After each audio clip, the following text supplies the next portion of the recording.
அனைவருக்கும் வணக்கம். மேலகோபாலபுரம் அரசு மேல்நிலைப் பள்ளியில் நாங்கள் பேசுகிறோம். எங்கள் திட்டம் மழைநீர் சேகரிப்பு திட்டம்.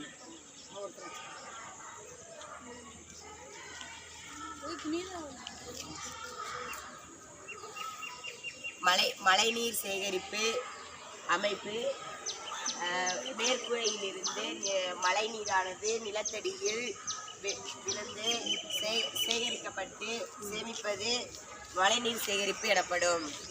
இதில் வெள்ள அபாயம் குறைக்கப்படுகிறது, மண்ணரிப்பு குறைக்கப்படுகிறது, நீர் பற்றாக்குறை நீக்குகிறது மற்றும் சேமிக்கிறது.